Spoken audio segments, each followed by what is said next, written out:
أعوذ بالله من الشيطان اللعين الرجيم بسم الله الرحمن الرحيم الحمد لله رب العالمين والعاقبة للمتقين والجنة للمؤمنين والنار للمنافقين الحمد لله الذي جعلنا من المتمسكين بولاية علي بن أبي طالب وأولاده المعصومين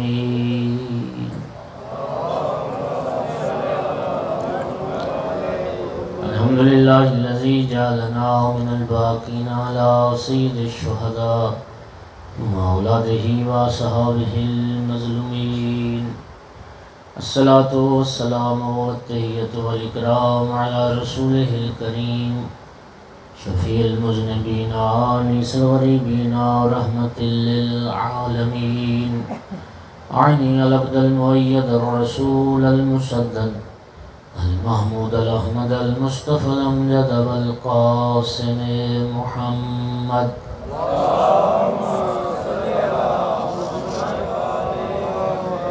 ثم الصلاة والسلام والتحية والإكرام على آله الطيبين الطاهرين المعصومين المنتجبين المنتخبين المظلومين واللعنة الدائمة على أعدائهم ملعونين من يوم عداوتهم إلى قيام يوم الدين وبعد يوم الدين أما بعد فقال سبحانه وتعالى في كتابه المجيد بسم الله الرحمن الرحيم إنا علينا للهدى فقال سبحانه وتعالى في مقام آخر وإذ ابتلى إبراهيم ربه بكلمات فأتمهن قال إني جاعلك للناس إماما صلوات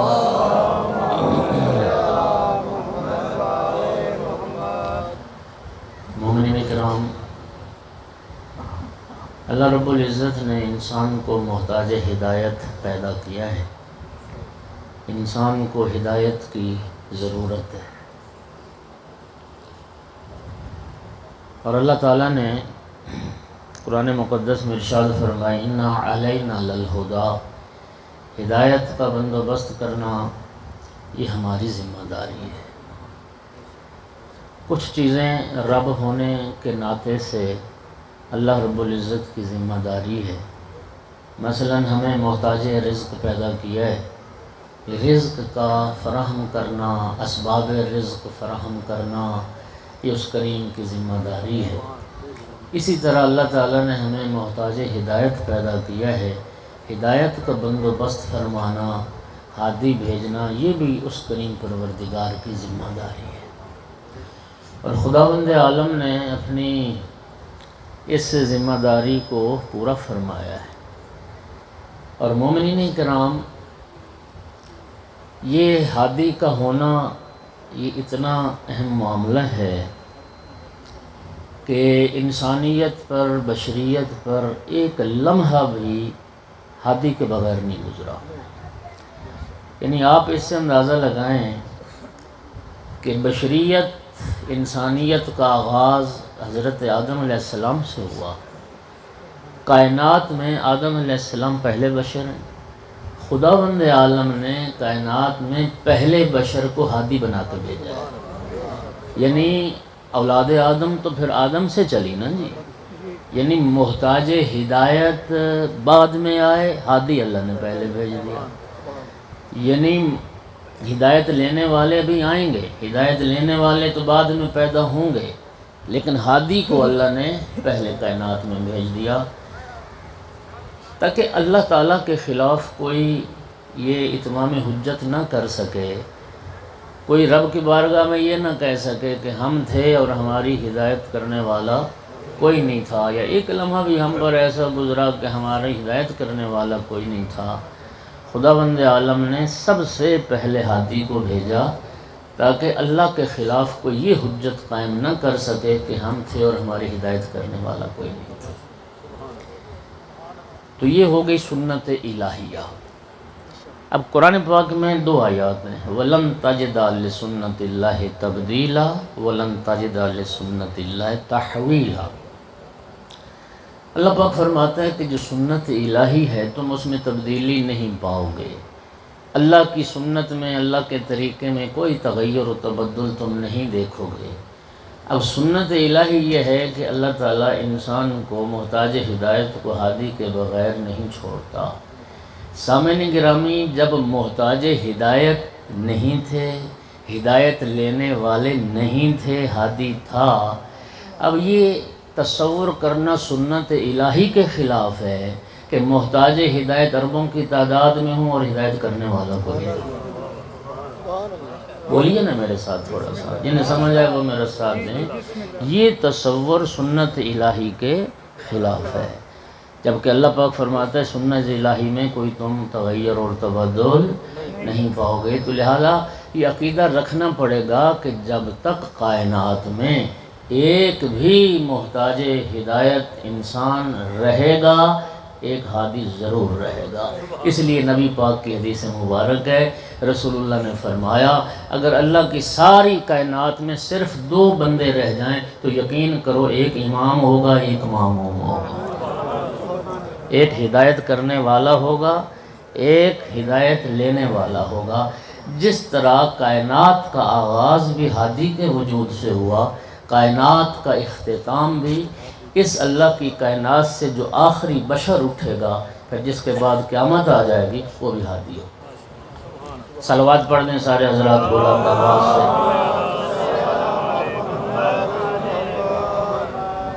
توجہ ہوگی حضرات۔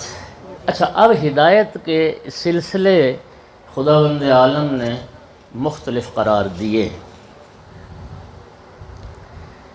نبوت بھی ہدایت کا ہی ایک سلسلہ ہے، رسالت بھی ہدایت کا ایک سلسلہ ہے، امامت بھی ہدایت کا ایک سلسلہ ہے۔ حضرت آدم علیہ السلام سے نبوت چلی، حضرت نوح علیہ السلام سے رسالت چلی، حضرت ابراہیم علیہ السلام سے امامت چلی۔ نبوت 1,24,000 نبی آئے ہیں، رسالت نبوت سے ایک خاص منصب ہے، اس سے ایک بلند تر منصب ہے۔ یہی وجہ ہے کہ رسول 313 گزرے اور نبی 1,24,000 گزرے۔ ہر رسول نبی ہوتا ہے لیکن ہر نبی رسول نہیں ہوتا، یہ فرق ہے۔ اب آپ تھوڑی سی محبت کر لیں، جن کے آگے جگہ ہے تھوڑے آگے آ جائیں تاکہ بعد والوں کے لیے ذرا مشکل ہو رہی ہے، آسانی ہے۔ جو اب آپ پیچھے سے آگے آ سکتے ہیں آگے آ جائیں، یہاں میرے دائیں طرف دیکھیں کافی ساری جگہ خالی پڑی ہے، مجلس میری خراب نہیں ہوگی انشاءاللہ، آپ تشریف آگے لیں۔ صلوات پڑھ دیں ذرا سارے حضرات بلند آواز۔ ادھر میری بائیں طرف آ جائیں گے تو یہ پنکھا ہوا دے گا مجھے بھی، آپ کو بھی، اگر اس طرف آ جائیں۔ صلوات سارے پڑھیے بلند آواز۔ ادھر آ جائیں، ادھر آ جائیں، ادھر آ جائیں، پھر بھی صلوات سارے حضرات بلند آواز سے۔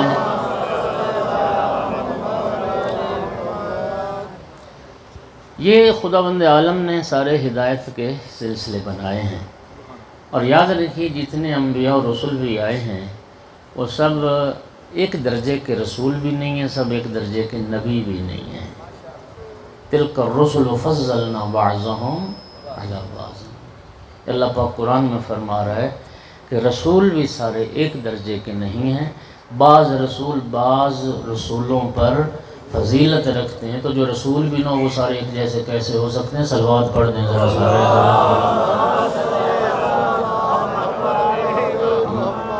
پھر یہ نعرہ لگانا کہ کوئی فرق ہی نہیں ہے ان ساروں میں، بڑا فرق ہوتا ہے، رسولوں میں بڑا فرق ہے، نبیوں میں بڑا فرق ہے۔ نبوتیں جو ہوتی تھیں نا، نبوتیں ذرا یہ سمجھیے، نبی علماء کہتے ہیں کہ یہ 2 مختلف علمی انشاءاللہ قدردان بیٹھے ہیں آپ، یا اس کو نابا سے مشتق کیا گیا ہے یا نبوت سے مشتق کیا گیا ہے۔ نبوت سے اگر ہو تو نبیون ہوتا ہے یہ آخر میں، نبوت کہتے ہیں بلندی کو، یعنی انسانوں میں سے جو بلند ہوتا ہے اسے نبی کہتے ہیں۔ بعض نے لکھا کہ نبیون آخر میں حمزہ ہے، نبیون نابا سے بنا ہے، یعنی جو رب سے خبریں لیتا ہے اس کو نبی کہتے ہیں۔ توجہ ہو رہی ہے حضرات؟ نبی جو تھے نبوت محدود تھی، بعض آپ حیران ہو جائیں گے، بعض نبی ایسے تھے صرف اپنی ذات کے لیے نبی تھے، یعنی جن کا کام یہ تھا کہ لوگوں کے سامنے ایک بہترین نمونہ اور مثال بن کے دکھاؤ، ایک اچھا انسان، لوگ تمہارے کردار کو دیکھ کے اصلاح کی طرف آئیں۔ اور ہمارے لیے بھی حکم ہے، امام صادق علیہ السلام کی حدیث ہے، کونوا دعاة الناس بغیر السنتکم۔ جی تبلیغ کا جو سلسلہ، امام فرماتے ہیں کونوا دعاة الناس بغیر السنتکم، اپنے کردار کے ذریعے سے لوگوں کو دعوت دو، زبان کے ذریعے سے نہیں۔ اپنے کردار سے تم مبلغ بنو۔ بات سمجھ آ رہی؟ اچھا، کچھ نبی ایسے تھے جو صرف اپنے خاندان کے لیے نبی تھے، کچھ نبی ایسے تھے جو کسی ایک شہر ایک بستی کے لیے نبی تھے، کچھ نبی ایسے تھے جو صرف ایک قبیلے کے لیے نبی تھے، حتیٰ توجہ سے سنیے گا، حتیٰ حضرت جو اولو العزم انبیاء میں سے حضرت موسیٰ علیہ السلام اور حضرت عیسیٰ علیہ السلام، یہ جو دو نبی ہیں، حضرت موسیٰ اور حضرت عیسیٰ کی جو نبوت ہے وہ بھی عالمی نبوت نہیں ہے، یہ بھی ساری دنیا کے انسانوں کے لیے نبی بن کے نہیں آئے۔ قرآن کا مطالعہ کر لیں، حضرت موسیٰ اور حضرت عیسیٰ علی نبینا و آلہ و علیہم الصلاۃ والسلام، یہ دو نبی بھی صرف بنی اسرائیل کے لیے نبی بن گئے، صرف بنی اسرائیل کے لیے۔ حضرت یعقوب کی جو اولاد تھی بنی اسرائیل، صرف ان کے لیے ان کا دائرہ نبوت تھا، ساری دنیا کے انسانوں کے لیے ان کا دائرہ نبوت نہیں تھا۔ انبیاء میں سے سامعین گرامی ایک ابراہیم علیہ السلام ہے، اللہ نے جن کی امامت پوری دنیا کے انسانوں کے لیے امام بنایا، اور ابراہیم کا بیٹا ہمارے نبی محمد مصطفیٰ صلی اللہ علیہ وآلہ وسلم ہے، اللہ نے جنہیں پورے عالمین کے لیے نبی بنا دیا۔ سرکار کی رسالت عالمی رسالت ہے، رسول اللہ کی رسالت عالمی رسالت ہے، اور صرف انسانوں کے لیے نہیں، جن و بشر کے لیے نبی بن کے آئے۔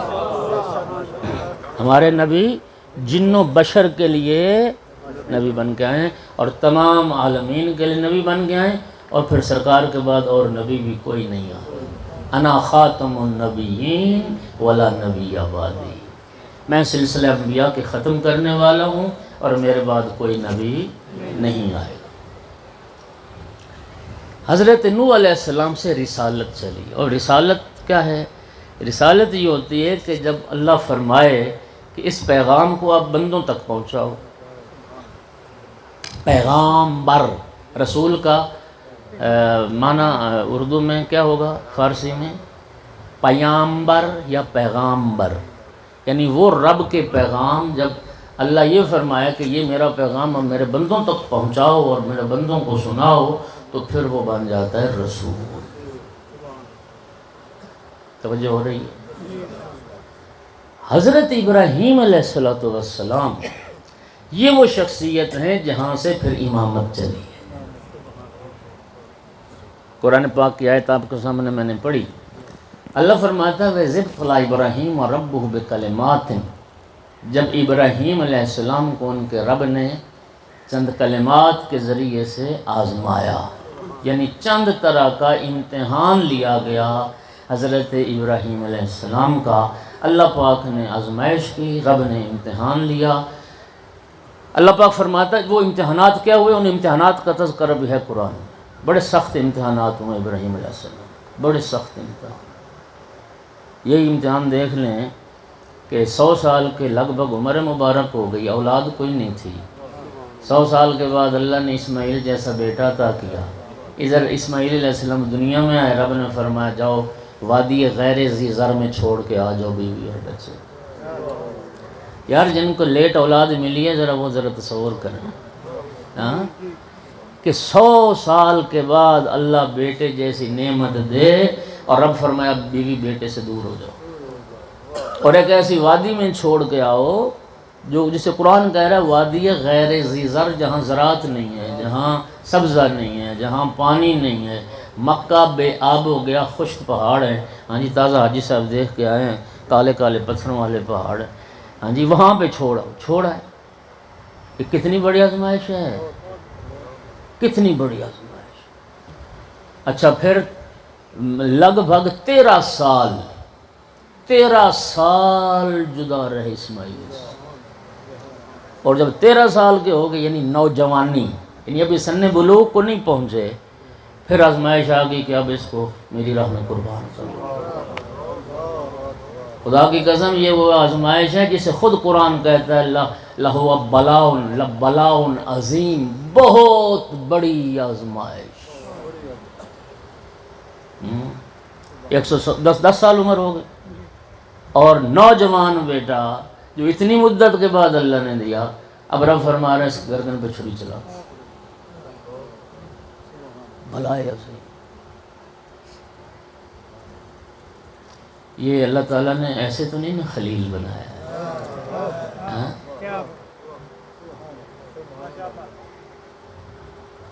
جن کے رتبے ہیں سوا ان کی سوا مشکل۔ اللہ جنہیں رتبے عطا کرتا ہے نا، ان کے امتحان بھی عظیم ہوتے ہیں، ان کی آزمائشیں بھی عظیم ہوتی ہیں۔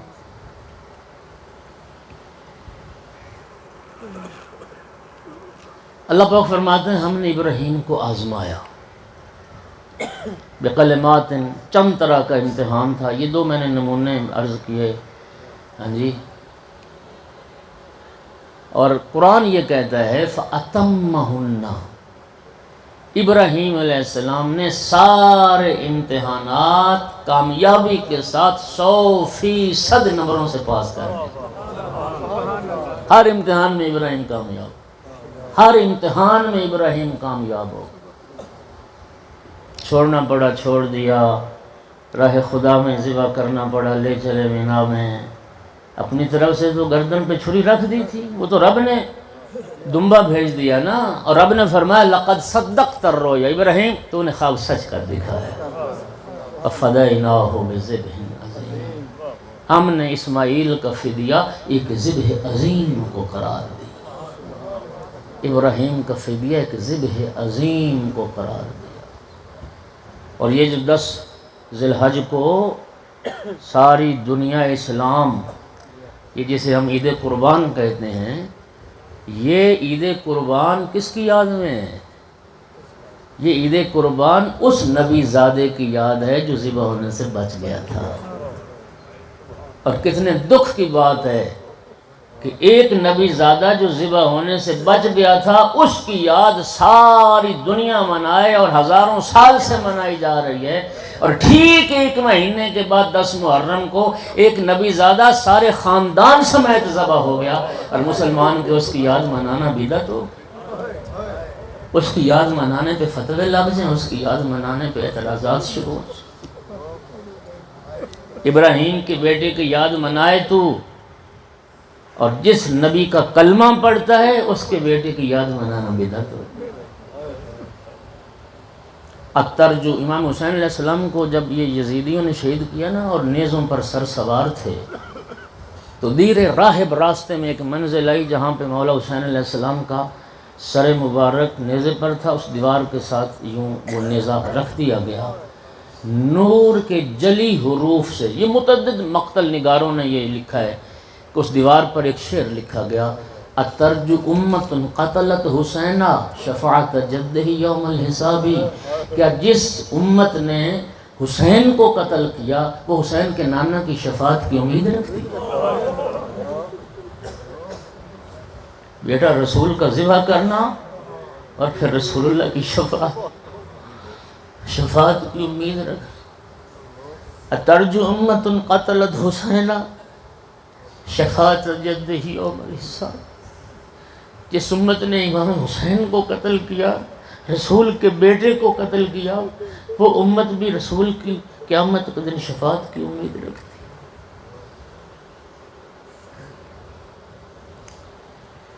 قرآن کہتا ہے کہ جناب ابراہیم کو آزمایا رب نے، مختلف امتحانات تھے۔ فَأَتَمَّهُنَّ، ابراہیم علیہ السلام نے سارے امتحانات پاس کر لیے۔ جب امتحانات میں کامیابی مل گئی نا ابراہیم کو، اب رب کریم نے امتحان میں کامیابی کے نتیجے میں ایک منصب عطا کیا، اور وہ منصب کیا ہے؟ قرآن کہتا ہے فَقَالَ إِنِّي جَاعِلُكَ لِلنَّاسِ إِمَامًا، ابراہیم میں نے تجھے انسانوں کے لیے امام بنا دیا۔ توجہ توجہ توجہ توجہ، ذرا اس بات پہ غور کر لیں، اسی آیت پہ غور کر لیں۔ امام جعفر صادق علیہ السلام کی حدیث مبارک ذمہ داری سے پڑھ رہا ہوں۔ فرمایا اللہ نے جب ابراہیم علیہ السلام کو منصب امامت عطا کیا، اس سے پہلے ابراہیم علیہ السلام کے پاس نبوت بھی تھی، ابراہیم علیہ السلام کے پاس رسالت بھی تھی، ابراہیم علیہ السلام کے پاس خلت بھی تھی، اللہ کے خلیل، یہ تینوں عہدے تھے۔ پھر ابراہیم کو آزمایا گیا، ابراہیم علیہ السلام کا امتحان لیا گیا، پھر امتحان میں جب کامیابی ہوئی، پھر اللہ نے فرمایا اب میں نے تجھے پوری دنیا کے انسانوں کا امام بھی بنا دیا۔ تو اسے نتیجہ کیا نکلا؟ میٹرک کے بعد پھر ایف اے آتا ہے، ایف اے کے بعد پھر بی اے آتا ہے، پھر ماسٹر آتا ہے، ایسے ہی ہے یا نہیں؟ پھر پی ایچ ڈی آتی۔ ایسا نہیں ہوتا کہ پی ایچ ڈی کے بعد تمہیں پھر میٹرک کی سند تھما دی جائے، ماننا پڑے گا منصب امامت نبوت و رسالت سے بھی کوئی بلند تر منصب ہے، جو نبوت و رسالت کے بعد آزمانے کے بعد اللہ نے ابراہیم علیہ السلام کو۔ علامہ علی نقی کا جملہ ہے، اس آیت پہ غور کریں جو میں عرض کر رہا ہوں۔ امامت وہ فرماتے ہیں اتنا بلند منصب ہے، ذرا غور کرنا اس جملے پہ، لطف لینا۔ امامت اتنا بلند منصب ہے کہ ابراہیم جیسے نبی اور رسول آزمائے جاتے ہیں، ابراہیم جیسوں کا امتحان لیا جاتا ہے، پھر کامیاب ہوتا ہے تو اللہ منصب امامت عطا کرتا ہے۔ امامت اتنا بلند منصب ہے، اور سرکار سے پہلے جتنی نبوتیں ہیں، رسالتیں ہیں، وہ سب محدود ہیں، لیکن جہاں سے امامت شروع ہوئی محدودیت ختم ہوگی۔ اللہ پاک نے کہا فرمایا جاعلک للناس اماما، انسان، ناس انسان۔ مجھے بتائیے انسان کسی خاص رنگ و نسل سے تعلق رکھنے والوں کو کہتے ہیں؟ کسی خاص خطہ زمین پر رہنے والوں کو انسان کہتے ہیں؟ انسان یعنی ہر رنگ، ہر نسل، ہر خطہ زمین، پوری دنیا میں جہاں بھی کوئی انسان رہتے ہیں، اللہ نے فرمایا میں نے ابراہیم تجھے سب انسانوں کا امام بنا۔ جب امامت شروع ہوئی تو پھر محدودیت ختم ہو، بنا دیا امام۔ ابراہیم علیہ السلام کو منصب امامت ملا، ابراہیم علیہ السلام سے امامت شروع ہوئی۔ میرے ساتھ سفر کر رہے ہیں؟ قال ومن ذریتی، جب اللہ پاک نے فرمایا نا میں نے ساری دنیا میں رہنے والے انسانوں کا امام بنا دیا، اس امتحان میں کامیابی کے نتیجے میں قال ومن ذریتی، عرض کی اے پروردگار میری اولاد میں سے بھی امام بنا۔ علامہ علی نقی کے جملے ہیں، وہ فرماتے ہیں کہ میری امامت تو ہو گئی امتحان میں کامیابی کا نتیجہ، اس کامیابی پر انعام بھی عطا کر، اور وہ انعام یہ ہے کہ میری اولاد میں سے امام بنا۔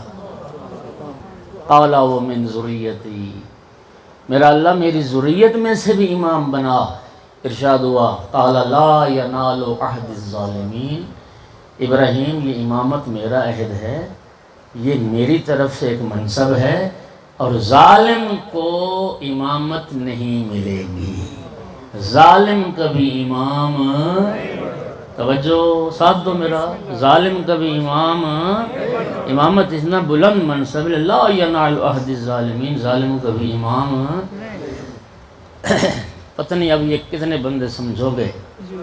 اب علمی باتیں آ جائیں تھوڑا سا اس طرف، تھوڑا سا عقل کو استعمال بھی کریں۔ یہ وہ نقطہ ہے صاحب تفسیر المیزان علامہ سید محمد حسین طباطبائی نے اٹھایا، اور میں سن رہا تھا مولانا منظور احمد مینگل کراچی کے ہیں، ان کا وہ درس تفسیر قرآن چل رہا تھا، اتفاق سے صاحب تفسیر المیزان کے اس نقطے کو مینگل صاحب نے اپنے اس درس تفسیر قرآن میں بیان کیا، اور کہنے لگے کہ یہ واقعا نقطہ قابل توجہ ہے اور اس کا جواب درکار ہے۔ وہ اپنے شاگردوں سے کہہ رہے تھے اس نقطے پر غور کرنا۔ اب مجھے یہ بتائیے کہ یہ جو ابراہیم علیہ السلام نے فرمایا میری اولاد میں سے امام بنا، اللہ نے فرمایا ظالم امام نہیں بنے گا، یہ عہدہ امامت ظالم کو، اب ظالم دیکھیے انسان چار طرح کے ہو سکتے ہیں. ایک وہ انسان ہے، توجہ کیجیے، گزشتہ زمانے میں جس نے ظلم کیا تھا اب وہ ظالم نہیں ہے. ایک وہ انسان ہے جو اس وقت فعلاً فی الحال ظلم کر رہا ہے. ایک ایسا شخص ہے جس نے نہ حال میں ظلم کیا ہے نہ ماضی میں کیا ہے، لیکن منصب امامت ملنے کے بعد ممکن ہے ظالم بن جائے. تین قسمیں. چوتھی قسم یہ ہے کہ ایک ایسا انسان ہے جس نے نہ ماضی میں ظلم کیا، نہ حال میں کیا، نہ استقبال میں کرے گا. اب کیا خیال ہے؟ ابراہیم علیہ السلام نے جو یہ دعا کی تھی، میرا اللہ میری اولاد میں سے بھی امام بنا، کیا ابراہیم علیہ السلام یعنی ایسے شخص کے لیے دعا کر سکتے ہیں کہ میرا اللہ میری اولاد میں سے جو ظلم کر رہا ہے اس کو امام بنا دے؟ بولو یار. ابراہیم علیہ السلام اس کے لیے دعا نہیں کر سکتے کہ جو میری اولاد میں سے فی الحال زمانہ حال میں ظلم کر رہا اس کو امام بنا دے؟ ابراہیم دعا نہیں کر سکتے. ابراہیم اس کے لیے بھی دعا نہیں کر سکتے کہ پہلے تو اس نے ظلم نہیں کیا لیکن امامت ملتی گئی اور پھر ظلم شروع کر دیا.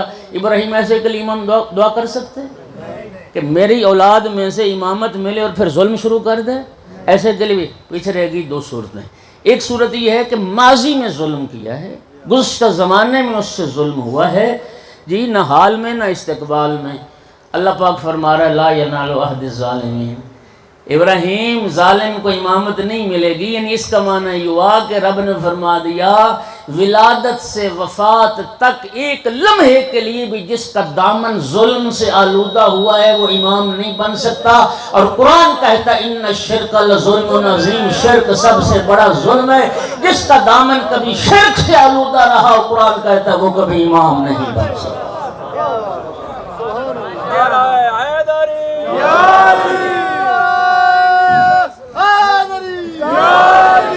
جی تو ظالم تو امام بن نہیں سکتا. پیچھے ایک ہی صورت رہ گئی، ماضی حال استقبال ولادت سے جس کی وفات اور شہادت تک ایک لمحے کے لیے بھی جس کا دامن ظلم سے آلودہ نہ ہوا ہو، اللہ فرماتے ہیں میں اس کو امام بناؤں گا. اسی کو معصوم کہتے ہیں.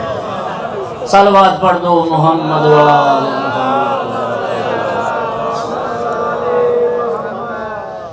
اسی کو کیا کہتے ہیں؟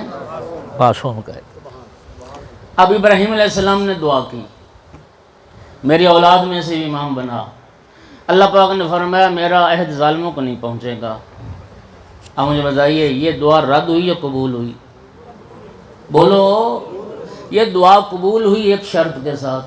دعا قبول ہوئی ایک شرط کے ساتھ، جو تیری اولاد میں سے معصوم ہوں گے انہیں عہدہ امامت پہنچے گا. اب ذمہ داری کے ساتھ محدث دہلوی نے اپنی کتاب میں رسول اللہ کی اس حدیث کو لکھا کہ سید الانبیاء نے مولا علی علیہ السلام کو خطاب کر کے فرمایا یا علی انتہت دعوت ابراہیم الیہ و الیکا. اے میرے بھائی علی، ہمارے جد ابراہیم نے جو ذریت کے لیے امامت کی دعا کی تھی وہ دعا یہ مجھ تک پہنچی یا تجھ تک پہنچی. اللہ نے مجھے بھی امام بنایا، اللہ نے تجھے بھی امام بنایا. صلوات تو پڑھو سارے حضرات.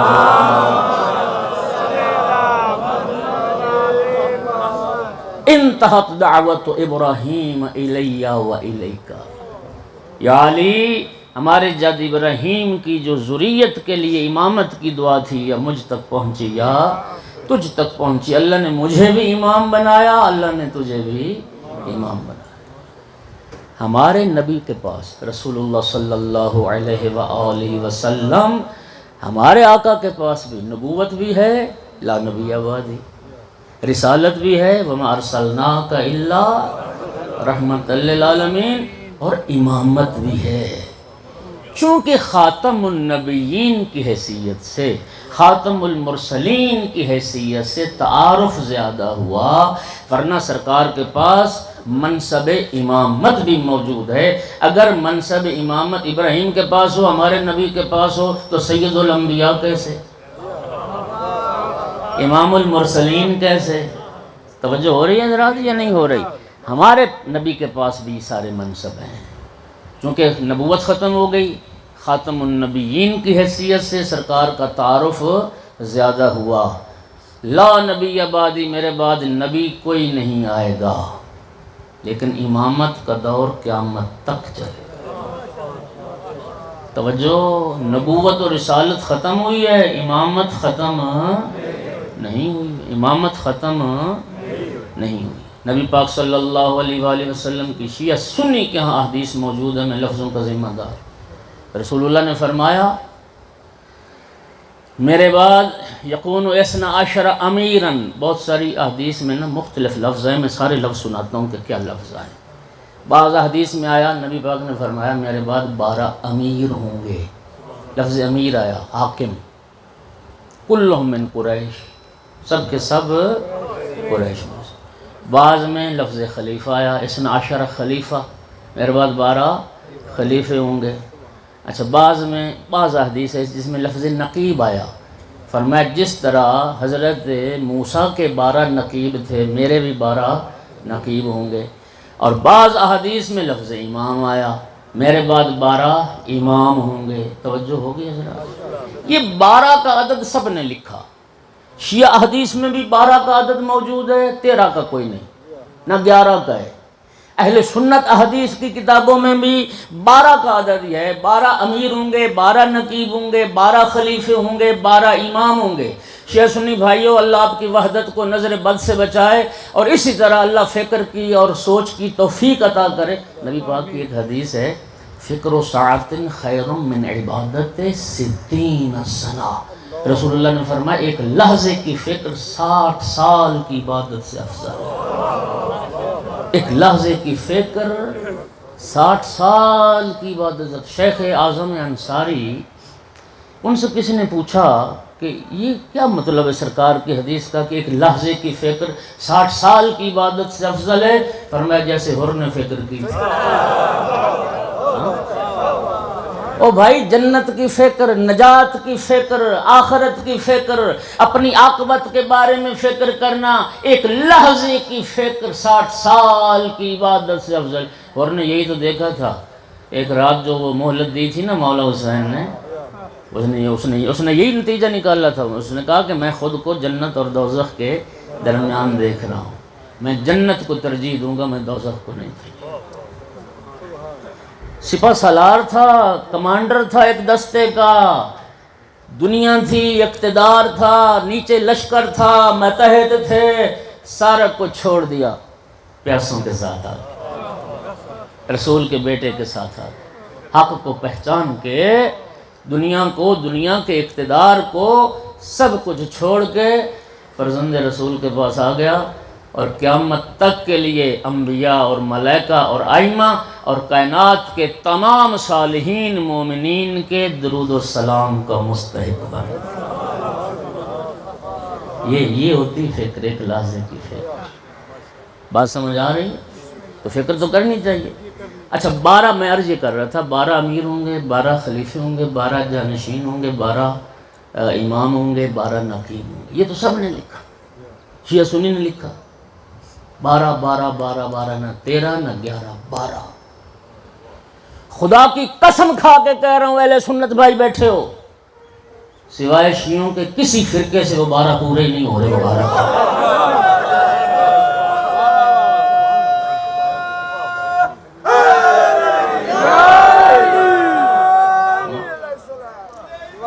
کسی سے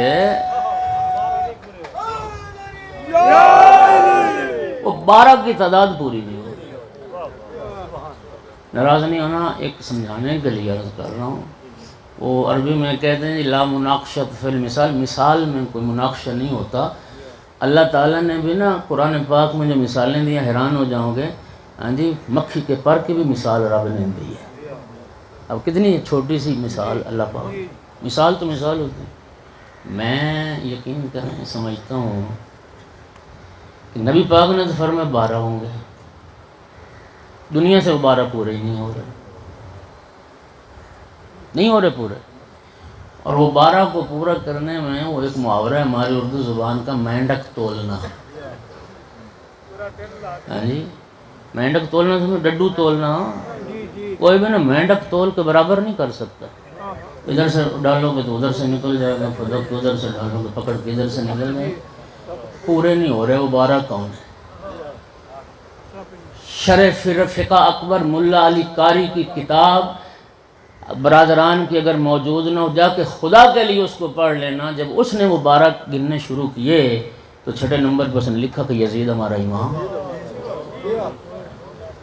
اب بتائیے کوئی دنیا کا غیرت مند مسلمان یزید کو امام کہتا ہے؟ انہوں نے واضح نے معیار یہ سمجھا جس کے پاس حکومت آئی جائے وہ امام ہے۔ وہ بناتے بناتے پھر وہ حکومت معاویہ کے پاس آ گئی، معاویہ کے بعد یزید کے پاس آ گئی، یزید کے پاس مروان کے پاس آ گئی، مروان کے پاس اولاد مروان کے پاس آ گئی، ہاں جی، پھر ولید بن عبد الملک کے پاس، عبد الملک کی اولاد کے پاس۔ اب ایمان سے بتائیے کہ یزید جیسے فاسق و فاجر ہے، کیونکہ امام تو وہ ہے کہ شیعہ سنی نے لکھا، نبی پاک نے فرمایا من مات ولم یعرف امام زمانے ہی مات میتتن جاہلیہ، جو مر گیا اور اپنے زمانے کے امام کی معرفت حاصل نہ کی وہ کفر کی موت مر گیا، وہ جاہلیت کی موت مر گیا۔ اب مجھے بتائیے بندر نچانے والا، محارم سے نکاح کرنے والا، شراب کو حلال جاننے والا، اور یہ جو مروان تھے اور پھر عبد الملک کی جو اولاد تھی، قرآن کو سامنے رکھ کے قرآن پر اس نے تیر چلائے اور کہتا تھا قرآن تو مجھے شراب سے منع کرتا ہے، تو مجھے شراب سے منع کرتا ہے۔ یہ کنجریاں نچانے والے اور رنگ کے رسیا اور شراب و کباب کے جو شباب کے جو عاشق اور دلدادہ لوگ تھے، ایمان سے بتاؤ ایسے لوگوں کی معرفت کے بغیر بندہ کافر مرتا ہے؟ اور کافر کی معرفت کے بغیر کافر نہیں مرتا۔ صلوات پڑھ دو محمد و آل محمد کے ساتھ۔ تو مسلمانوں نے سوچا کہ یہ لوگ تو وہ نہیں ہو سکتے کہ جن کی معرفت کے بغیر انسان مسلمان نہ مرے۔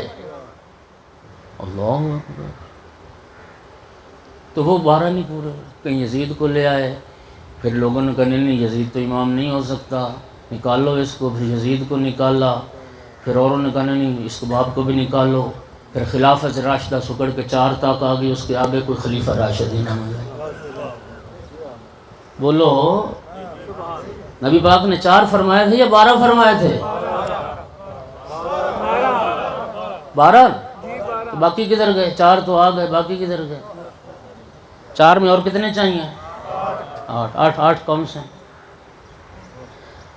اچھا بعض نے پھر جب ہر وقت کے بادشاہ کو خلیفہ سمجھ لیا، جانشین سمجھ لیا، امیر سمجھ لیا، تو وہ گنتے گئے، پھر وہ سارے اموی بھی اس میں آ گئے، پھر عباسی بھی اس میں شامل ہو گئے، ہاں جی، پھر انہوں نے کہا نہیں گندوں کو الگ کرو، اچھوں کو ملا لو، عمر بن عبدالعزیز کو ملا لو، فلاں کو کر لو، تو وہی وہی مینڈک تولنا۔ میرا سوال یہ ہے کہ آخر یار ضرورت کیا ہے 12 ماننے کی؟ مانتے جاؤ، جو بھی حکومت میں اسی کو امام بناتے جاؤ۔ یہ جواب دو گے نا کہ 12 ماننے اس لیے ضروری ہیں کہ رسول اللہ نے 12 فرمائے۔ تو میرا بھائی جب رسول کے کہنے سے 12 ماننے ہیں تو پھر وہی 12 مان لو نا جن کا تعارف رسول کروا کے دیں، تو پھر وہی 12 کیوں نہ مان لیں جن کا تعارف۔ یار دیکھیے آج 1400 سال کے بعد تیرے میرے ذہن میں یہ سوال آ رہا ہے کہ نبی پاک نے جب فرمایا تھا 12 امام ہوں گے، 12 خلیفے ہوں گے، 12 نقیب ہوں گے، 12 جانشین ہوں گے، تو کاش پوچھ لیا جاتا رسول اللہ سے کہ وہ 12 کون ہیں۔ 1400 سال بعد تیرے ذہن میں یہ سوال آ رہا ہے، حیات پیغمبر جو موجود جو مسلمان تھے ان کے ذہن میں سوال نہیں آیا ہوگا؟ آیا سوال، اور پوچھا بھی اور رسول نے بتایا بھی۔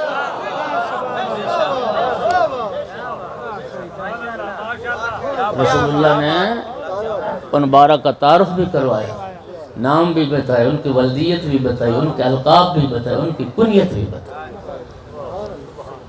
اچھا اب اگلی ذرا بات سن لیں، ایک صلوات پڑھ دیں ذرا۔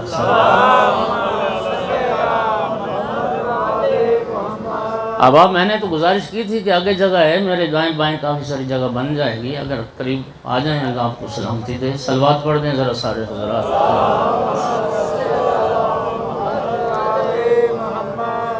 پھر بھی صلوات پڑھیے سارے حضرات۔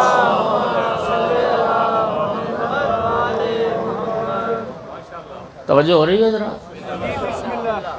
اچھا میں اور آسانی کر دیتا ہوں، 12 میں سے جو رسول اللہ نے 12 بتائے، ان 12 میں سے 2 امام ایسے ہیں شیعہ سنی کائنات کے سارے مسلمان ان دو کو امام مانتے ہیں، پیچھے صرف 10 پورے کرنے ہیں۔ دو کی امامت متفق علیہ ہے، پہلے مولا علی علیہ السلام، بولو چلو شیعہ سنی میں اختلاف یہ ہے کہ ہم پہلا مانتے ہیں آپ چوتھا مانتے ہیں، چلو مان تو لیا نا امام ہے، اور امام مہدی آخری امام، ان کی امامت پہ اتفاق ہے، امام مہدی نے آنا ہے، امام مہدی تشریف۔ مہدویت کا عقیدہ یہ تشیع کے ساتھ خاص نہیں ہے، مہدویت کا عقیدہ حتیٰ مسلمانوں کے ساتھ بھی خاص نہیں ہے۔ مہدویت کا عقیدہ یعنی ایک نجات دہندہ کا عقیدہ، کائنات کے ہر انسان کا عقیدہ۔ ہر بندہ اپنے لاشعور میں سمجھتا ہے ایک ہستی نے آنا ہے جو دکھی انسانیت کو نجات دلائے۔ دیکھیے میں اس پہ دلیل دیتا ہوں، صلوات پڑھو ذرا سارے۔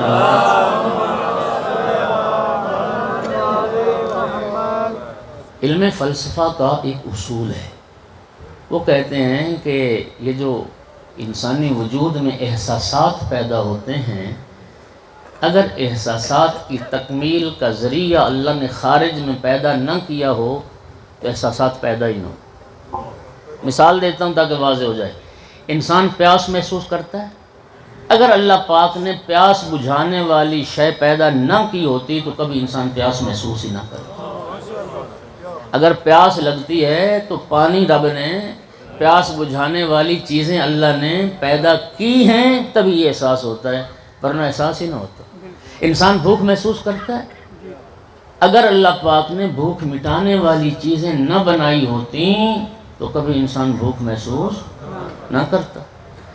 اگر دنیا کا ہر مظلوم، مقہور، ستم دیدہ، ستم رسیدہ، مظلوم انسانیت آج اگر یہ سوچتی ہے، یعنی قطع نظر مذہب کہ یار کوئی تو ہو جو ظالم کا ہاتھ روکے، جو مظلوم کا مددگار بنے، کوئی مظلوم کی فریاد سنے، یہ پوری دنیا کے انسان چاہے جس مسلک اور مذہب سے عقیدہ رکھتے ہیں یہ سوچتے ہیں کہ یار کوئی نجات دہندہ ہونا چاہیے۔ اس کا مطلب یہ کہ اگر اللہ نے کوئی نجات دہندہ ذخیرہ نہ کر رکھا ہوتا تو نجات دلانے کا احساس پیدا ہی ہوتا۔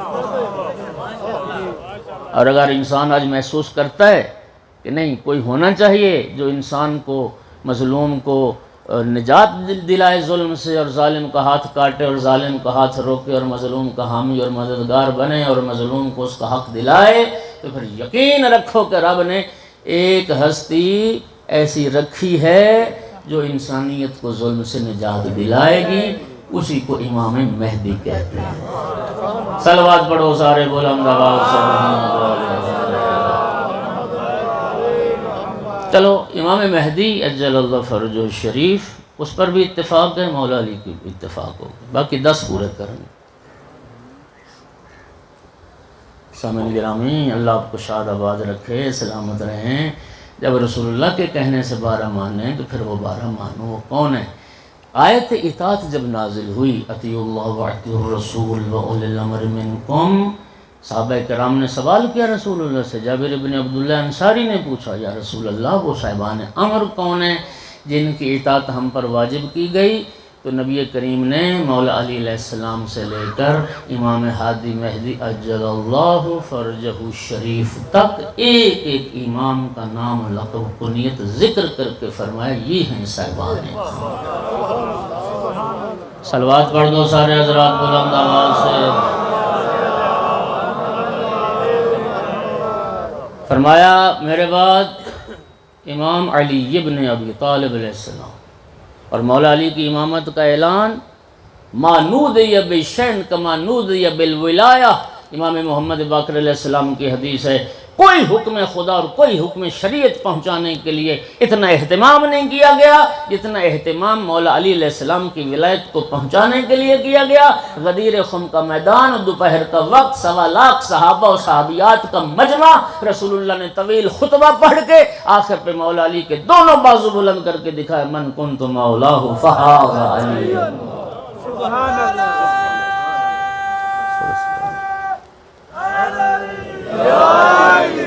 جی جس کا میں مولا، میرے بعد اس کا۔ اچھا مجھے یہ بتائیے ذرا توجہ کیجیے، دنیا اہم ہے یا جنت؟ اللہم صلی علی محمد و آل محمد. بولیے دنیا اہم ہے یا جنت؟ جنت اہم. اچھا میں یہ مثال اور دیتا ہوں. حافظ آباد میں آپ حافظ آباد کے میئر بن جائیں، یہاں کے ضلع ناظم بن جائیں، وہ اہم ہے، یا آپ نیو یارک کے میئر ناظم بن جائیں وہ اہم ہے؟ مثال ایک سمجھانے کی، مثال چھوٹی سی. جنت اہم ہے نا. اللہ پاک قرآن میں فرماتا ہے بھائیو فمن زحزح عن النار وادخل الجنۃ فقد فاز. اللہ قرآن میں فرماتا ہے اصل کامیابی یہ ہے کہ انسان جہنم سے بچ جائے اور جنت پہنچ جائے. خالق کی نگاہ میں کامیاب انسان وہ ہے جسے جہنم سے بچا لیا گیا اور جنت داخل کر دیا گیا. دنیا اہم نہیں ہے. دنیا کی تو حیثیت کوئی نہیں. خدا کی قسم رسول اللہ کی حدیث پڑھ رہا ہوں ذمہ داری سے. آقا فرماتے ہیں مچھر کے پر جتنی بھی حیثیت ہوتی نا اس دنیا کی، اللہ یہ دنیا نمرود کو نہ دیتا، قارون کو نہ دیتا، فرعون کو نہ دیتا، حمان کو نہ دیتا، شداد کو نہ دیتا. یہ دنیا اللہ انبیاء کو دیتا. بولو مولا علی نے کیا فرمایا دنیا کی؟ مثل الدنیا کماء البحر. ایک جگہ خدا کی قسم مولا علی کی نگاہ میں یہ دنیا جتنی ذلیل نظر آئی ہے، ہائے ہائے.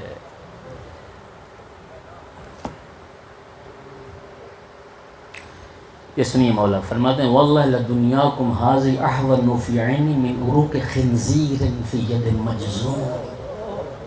نہج البلاغہ میں جملہ ہے.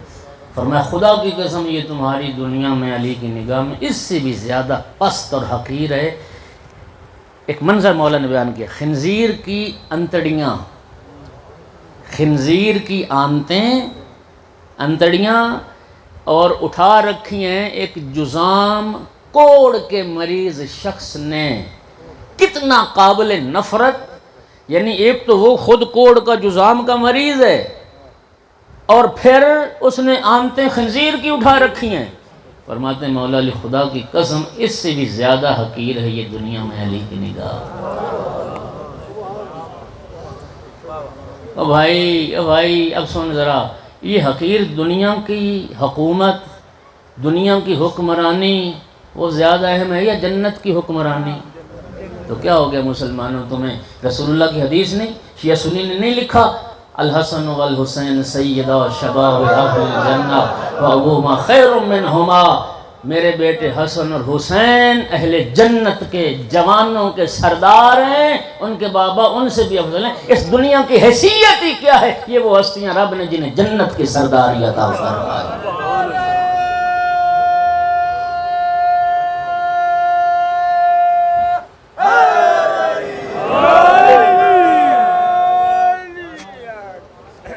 سمجھ آ رہی بات؟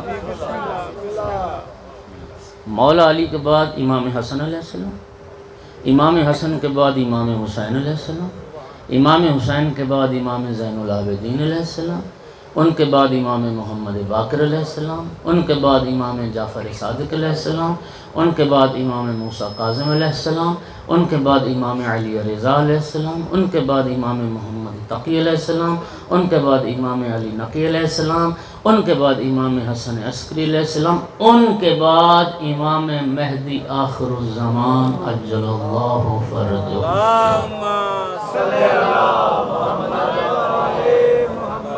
تو امام مہدی نے آنا ہے نا، بولو یار. امام مہدی پر سب کا اتفاق ہے یا نہیں؟ بخاری و مسلم نے بھی لکھا، اہل سنت کے معتبر منابع میں بھی، کہ نبی پاک نے فرمایا مہدی آئے گا، قیامت سے پہلے امامت ہے. اس وقت تک قیامت نہیں آئے گی جب تک امام مہدی نہیں آئے. نبی پاک کی حدیث پڑھ رہا ہوں، سرکار فرماتے ہیں اگر صرف ایک دن رہتا نا قیامت میں، اس ایک دن کو اللہ اتنا لمبا کر دے گا کہ میری اولاد میں سے میرا بیٹا مہدی آئے گا، ظہور کرے گا، دنیا میں حکومت حکمرانی قائم کرے گا. تو امام مہدی نے تو آنا ہے. اگلی بات سنو کہ امام مہدی جب آئیں گے تو ہوگا کیا؟ کہاں آئیں گے؟ بولو. امام مہدی کا ظہور کہاں سے ہوگا؟ جس کعبہ میں مولا علی آئے تھے. جس کعبہ میں پہلا امام آیا تھا اسی کعبہ سے آخری امام ظہور کرے گا، خانہ کعبہ سے امام کا ظہور ہوگا، امام مہدی۔ یہ میں وہ حدیثیں پڑھ رہا ہوں جسے اہل سنت علماء محدثین نے سب نے لکھا۔ امام مہدی کا ظہور ہوگا چوتھے آسمان پر، عیسیٰ انتظار میں، حضرت عیسیٰ چوتھے آسمان پر انتظار میں، جب امام مہدی تشریف لائیں گے حضرت عیسیٰ علیہ السلام بھی تشریف لائیں گے، چرخ چہارم سے وہ بھی آئیں گے۔ نماز کا وقت ہوگا، اذان کہی جائے گی۔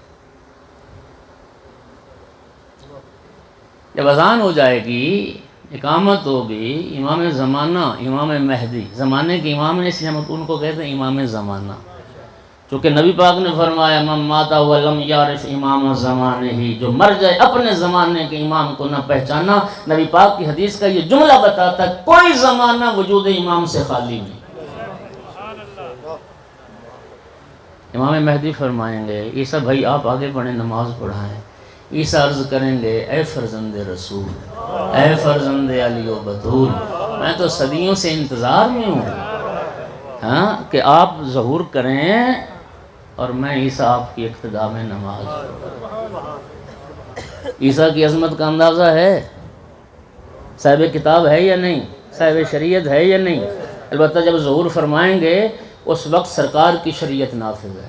عیسیٰ کی نبوت کا باب بند ہو گیا ہے، عیسیٰ کی نبوت کا دور ختم ہو چکا ہوگا۔ عیسیٰ آئیں گے تو مصطفیٰ کی امتی کی حیثیت سے۔ بات سمجھ آ رہی ہے؟ لیکن عظمت تو ہے نا کہ صاحب کتاب تھے، رسول تھے، کلمت اللہ، مسیح، نابینا کو مس کریں اس کی بینائی لوٹ آئے، کوڑ اور جزام کے مریض کو مس کریں وہ شفا یاب ہو جائے۔ اتنی عظمت والا عیسیٰ جب محمد کے 12ویں جانشین کے آگے کھڑا نہ ہو سکے، صلوات پڑھ دو محمد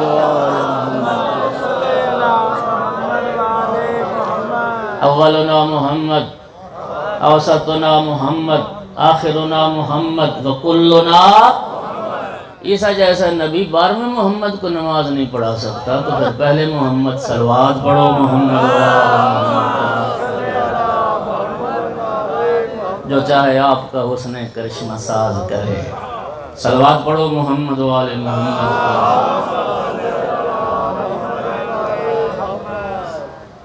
میرے خیال میں کافی پڑھ گیا ہوں، بھائی عباس شاید انتظار میں کھڑے ہیں۔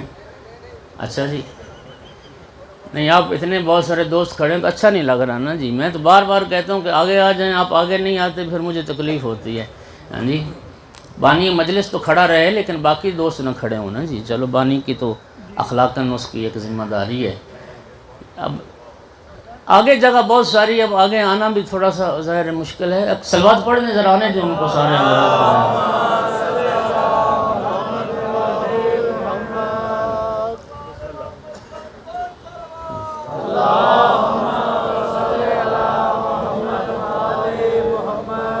پھر بھی صلوات پڑھ دیں۔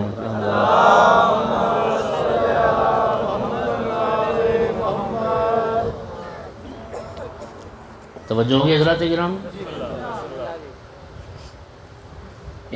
امام کا لقب ہے صاحب العصر والزمان، عصر حاضر کے اور زمانہ حاضر کے امام ہیں، امام مہدی عجل اللہ فرج الشریف۔ اور سامعین گرامی،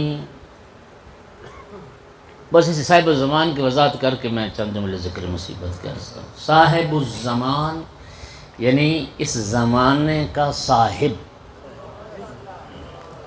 اس عصر کا صاحب۔ زمان سمجھ تو زمان کسے کہتے ہیں؟ عربی میں زمان، زمانہ، وقت، یہ زمان کہلاتا ہے۔ یہ زمان پیدا کیسے ہوتا ہے؟ زمانہ کیسے پیدا ہوتا ہے؟ وقت کیسے پیدا ہوتا ہے؟ اس منظومہ شمسی کی حرکت سے۔ زمانہ کیسے ہوتا ہے؟ یہ سورج کے گرد جو زمین گھوم رہی ہے، یہ جو منظومہ شمسی حرکت میں ہے، اس حرکت سے یہ شب و روز پیدا ہوتے ہیں، اسی سے یہ وقت بنتا ہے، اسی کو زمان کہتے ہیں، وقت کہتے ہیں۔ وقت کی خصوصیت. اچھا سنیے، یہ ہو گیا زمان. جو زمان میں ہوتا ہے نا وہ ہوتا ہے زمانی. ہم سب زمانی، ہم زمانے میں رہتے ہیں، ہم سب زمانی کہلاتے ہیں. توجہ، ہم زمانی ہیں، امام مہدی صاحب الزمان، وہ زمانے کے صاحب ہیں، وہ زمانے کے. اچھا زمان کی خصوصیت کیا ہے؟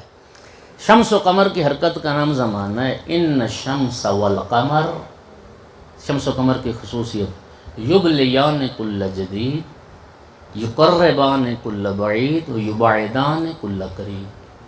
شمس و قمر کی خصوصیت یہ ہے ہر نئی شے کو پرانا کر دیتا ہے زمانہ. یہ جو سفید ریش مجھ سمیت بیٹھے ہیں، پہلے دن تو سفید ریش نہیں تھے، پہلے دن تو آئے تھے ریش بھی نہیں آئی تھی. بولو. تو وہ بچپن سے اب بڑھاپے میں ہمیں کس نے پہنچایا؟ زمانے نے. زمانے نے پہنچایا. یہ اب کھنڈرات جو دیکھتے ہو، کھنڈرات، یہ پہلے دن کھنڈرات تھے. وہ کیا کسی شاعر کا شعر ہے کہ کھنڈر بتاتے ہیں کہ عمارت نفیس تھی ہے. جو آج کھنڈر ہیں وہ کسی زمانے میں بڑی نفیس عمارتیں تھیں. تو انہیں کھنڈر کس نے بنا دیا؟ زمانے نے. ہر زمانہ وقت ہر نئی چیز کو پرانا کر دیتا ہے. ایک تو یہ ہے. دوسرا، زمانہ دور والی شے کو نزدیک لے آتا ہے، نزدیک والی شے کو دور لے جاتا ہے. میرا دادا آج نہیں ہے، مجھ سے دور لے گیا کون؟ زمانہ. میرا باپ میرے پاس نہیں ہے، اس کو دور لے گیا کون؟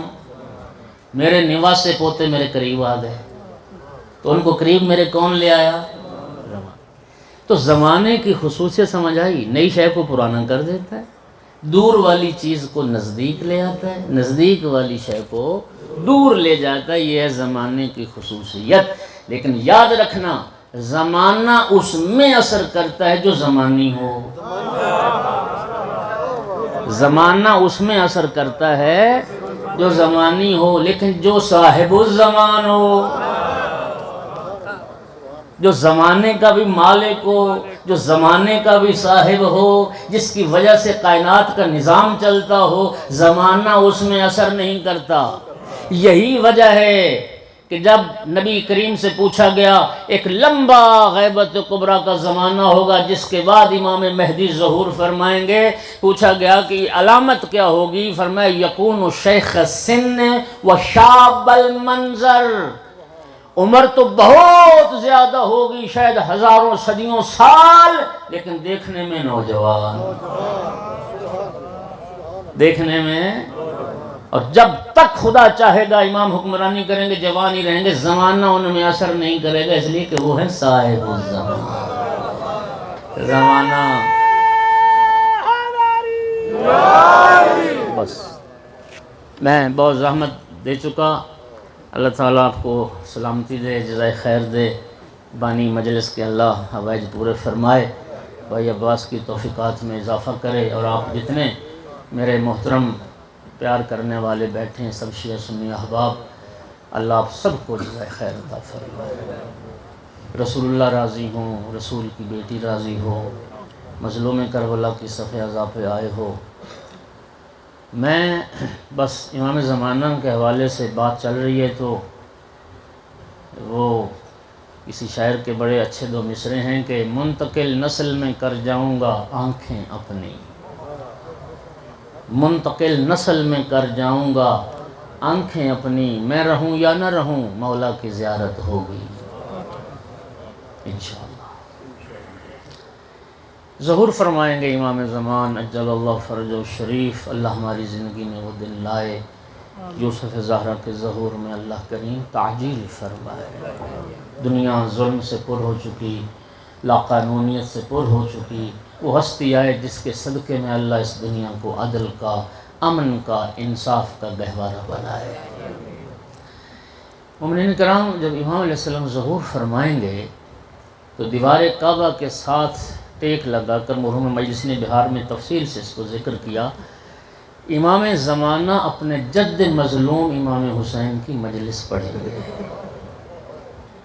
اور سنو گے، امام فرمائیں گے پہلا جملہ، الا یا اہل العالم ان جد الحسین قتل عطشانا، او دنیا والو سنو، میرے جد امام حسین کو پیاسا شہید کیا۔ الا یا اہل العالم ان جد الحسین قتل غریبا، میرے جد حسین کو عالم غربت میں مارا گیا، مسافرت کے عالم میں مارا گیا۔ عزادارو، صرف مولا حسین کی پیاس کے حوالے سے دو جملے مسائل کی عرض کرنا ہے۔ عزادارو، سمجھتے ہو پانی شریعت کی روح سے، پانی یہ ہر انسان کا، ہر ذی حیات، صرف انسان نہیں، ہر ذی حیات جس میں حیات پائی جاتی ہے، چاہے وہ پودا ہے، چاہے وہ جانور ہے، چاہے وہ انسان ہے، پانی اس کا حق ہے۔ میں علماء تشریف فرمائے، میں ذمہ داری سے کہہ رہا ہوں، تمہاری شریعت کہتی ہے، رسول اللہ کی شریعت کا حکم ہے، کتا پیاسا مر رہا ہو، شریعت کہتی تو تیمم کر کے نماز پڑھ، وضو نہ کر، حرام ہو جائے گا تیرا وضو کرنا، کتے کو پانی پلا، اس لیے کہ وہ پانی اس کا حق ہے اور وہ پیاسا مر۔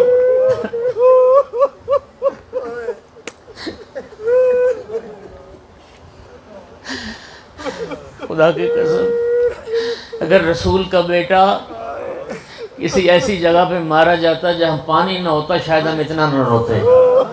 دکھ اسی بات کا ہے، فرات کے کنارے اور 3 دن کا بھوکا پیاسا بلا جرم و خطا ذبح کیا گیا رسول کے بیٹے۔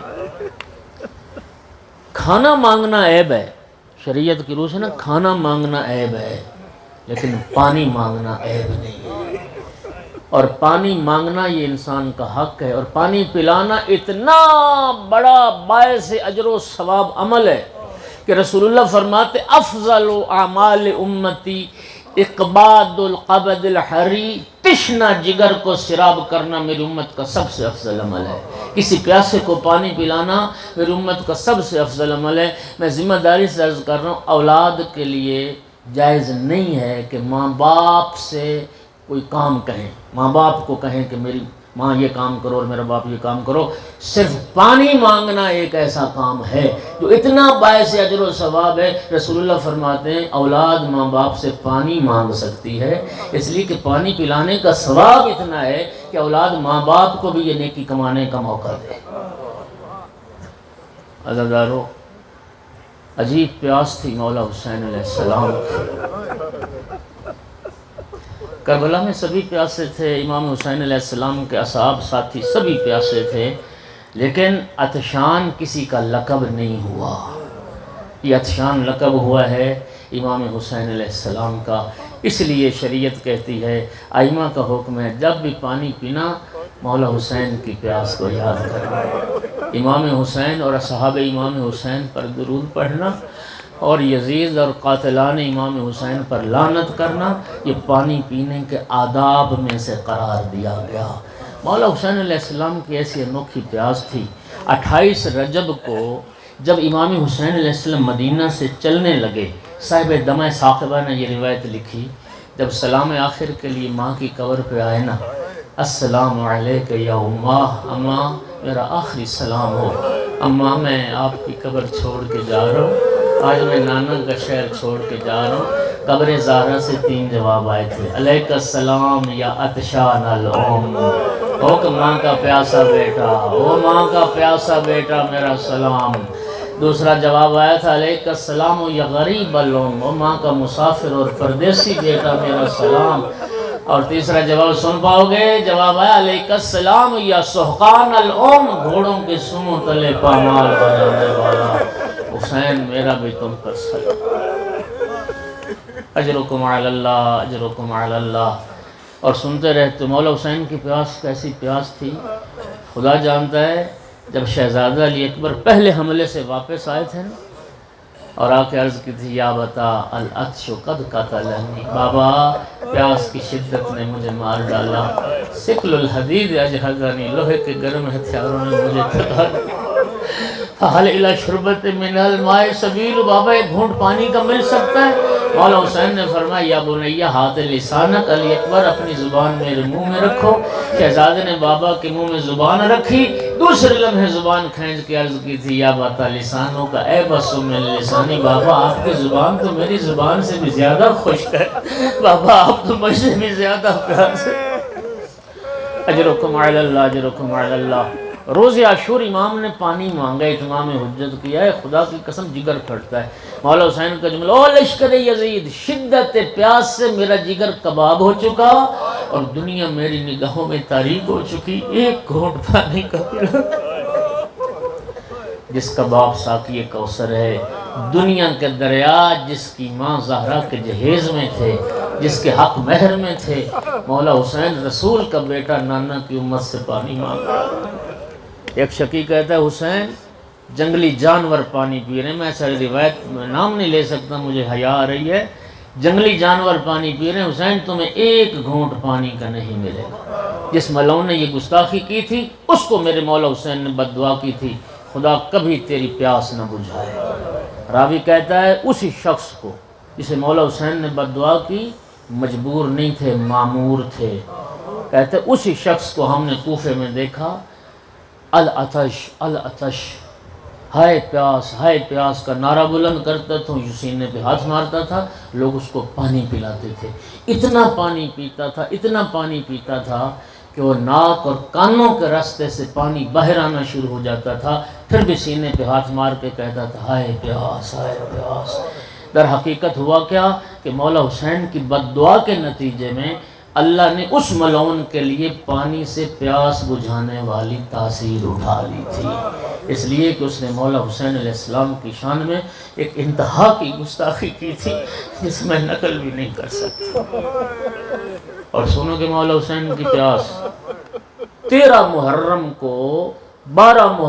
کو باعجاز امامت مولا سجاد علیہ السلام کوفہ سے جب کربلا آئے ہیں اور آ کے شہیدان کربلا کو جب دفن کیا ہے، نماز پڑھ کے امام سجاد علیہ السلام نے اپنے مظلوم بابا کی لاش ایک چٹائی منگوائی، لفظوں کا ذمہ دار ہوں، پامال شدہ لاشا بابے کا، ٹکڑے ٹکڑے شدہ لاشا بابے کا چٹائی پہ جوڑا، پھر اس چٹائی کو قبر میں رکھا۔ بنی اسد کے لوگ کہتے ہیں کہ امام سجاد قبر میں اترے